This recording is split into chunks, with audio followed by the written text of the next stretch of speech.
Hello everybody and welcome back to Typical City. Matheus Nunes is officially a Manchester City player. This is good news, a good solid bit of business Manchester City have done here, acquiring a player that may not walk straight into our starting 11, but is more than capable of standing in for Rodri and alleviating some of those pressures that were placed on Rodri last season, amounting 4,500 minutes, which is a joke. For a player that is of the utmost importance at Manchester City. We heavily rely on Rodri, arguably our most important player now. Even with Kevin De Bruyne being out, we're still not suffering. Take Rodri out of our team and it's a nightmare scenario. But Matheus Nunes waiting in the wings, potentially getting more game time than just being an understudy to Rodri. He could play 50% of the games with Kovacic because Kovacic's injury record isn't great. But I do want to talk about the one thing that I brought up prior to him signing for Manchester City, and that was the way he himself conducted himself and the professional manner that he chose, or lack of rather, going on strike. Let's put it in layman's terms. Going on strike is a shite thing to do, and I've seen plenty of City fans come at me, which I'm happy about, by the way. Bring those opinions my way, because that's what this channel's meant to be about. It's not meant to be about agreeing with me on every single little bit of detail. I make my opinions forthright. I'm the one behind the camera who can dish out those opinions, and you have to listen to them, and you get to give your opinions in the comment sections. But I would love to hear as many opinions as possible, that even the ones that disagree with me, because that's how we learn together, we grow together, and when someone's got to think outside the box. And sometimes some of you come to me with opinions that completely disagree with mine, and I go, you know what, you're talking sense, some of you talk a load of waffle, don't get me wrong, which I completely disagree with, but that's what's so good, that's what's good about the game, isn't it? We all have different opinions. Some of you agreed with me that walking out of Wolves rather than refusing to train, refusing to play, was the wrong way to go about that. And now there are two reasons that I've stated that is. One, it's a case of a leopard never changes his spots. There could come a day where he does that to City, And two is, let the big boys do the talking. Let the grown-ups do the talking, Matheus, because there are two business-savvy individuals in Cheeky Bergenstein and whoever the footballing director was at Wolves. I don't know the individual. But in terms of the business side of things, let the grown-ups do the talking. You know what I mean? Because there's clearly fallout that's happened and announcements have been made in terms of two particular deals with regards to Santiago Beuno of Girona. Okay, a player that is currently at Girona, on his way to Wolves for a reported £8.5 million, which on face value looks to be incredibly cheap. La Liga have some publications of La Liga have openly said that this bit of business is far too cheap. But Girona, of course, for those who don't know, are a sister club of Manchester City, part of the CFG group. And I do not think this is a coincidence. I don't think it's a coincidence that Wolves are suddenly acquiring a player that is under the umbrella of Manchester City. And therefore, City have given a discount on a particular player, on a centre-back that they've targeted from Girona at 8.5 million, and La Liga publications are suggesting he's at least double that. He should be worth at least double that. That's not the only deal either. Tommy Doyle on loan to Wolves with a €5 million buy option at the end of the season. That is ridiculously cheap, but there's a 50% sell-on clause, which means if they were going to sell him for 20 million, we get 10 million back instantly. And he's going to be more than that. The only issue is if they keep him. If they keep Tommy Doyle and he goes on to be a quality player, then we may never see that 50%. But at the end of the day, we've had Matheus Nunes come the other way for a reported £53 million. And that is with payments, instalments as well. It's not up front. So spread that over however long that period is. I imagine it's probably 2 to 3 years. There are no add-ons. So the business deal is absolutely fantastic, which the whole situation now smacks of. Why did he go on strike? Because clearly City had plans that are unfathomable to the likes of Matheus Nunes. Even Matheus Nunes' agent didn't understand what was going on, because City are pulling strings. City are the club with business-savvy individuals running this club impeccably to a standard that is not being met by anyone else in world football. And Wolves just got a little taste of what it's like to operate and negotiate with Manchester City Football Club. They're coming out smelling of roses. They've just completed their club record sale fee. They've never sold a player for as much as they've just sold Matheus Nunes for. At the same time, they've acquired Tommy Doyle, a more than capable of player, on loan, and they can buy him at the end of the season for 5 million. And if they go and sell him, City ka-ching, 50% sell-on clause. They've also acquired a player for 8.5 million that's arguably worth double that. I know very little about Santiago Beuno, but plenty of La Liga publications are suggesting that is a ridiculously cheap fee.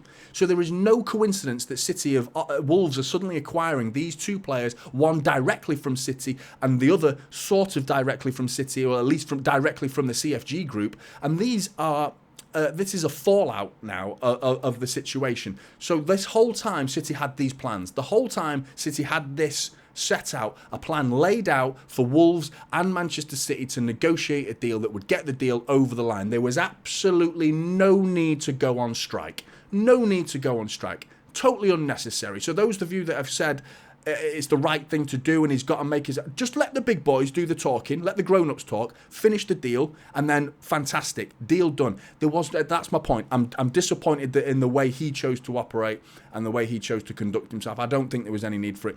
Right, that's done. Point proven, I think, fairly reasonably. Second point, what a fantastic player. What a fantastic player. Two-footed, box-to-box. I'm not convinced we're going to get goals and assists out of him, but that's if we play him in the same role that he's played in Sporting Lisbon, which has been predominantly your number 8.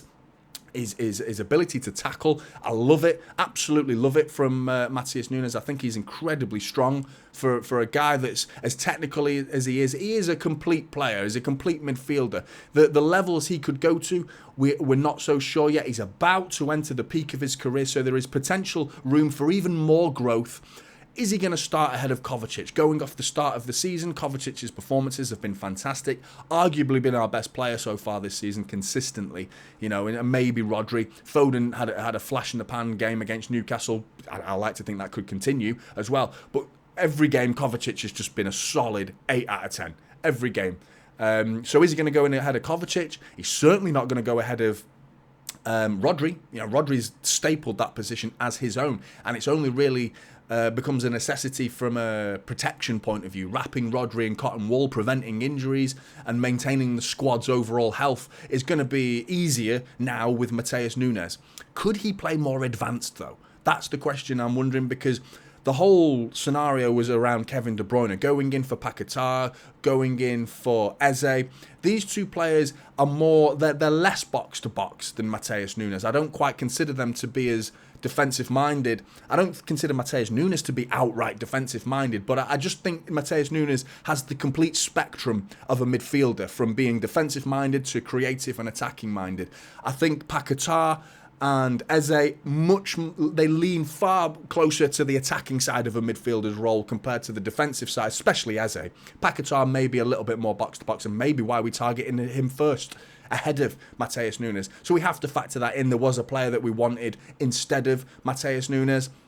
I do think they're slightly different players, though, slightly, considering what we've seen in a Brazil shirt for Paquetá. He was playing on the wings at times. You're not going to see Matheus Nunes play on the wings for City. He's straight down the spine of a midfield. Straight down the spine. I think Paquetá has more versatility, and I think that's why we targeted him. I think he was ahead of Matheus Nunes. But that's not to say that we've signed a poor player. I just think it's unfortunate circumstances as to why we couldn't sign Paquetá. But we've got the deal done, and in fantastic fashion as well. Really good fashion from Manchester City. Once again, you trust the club.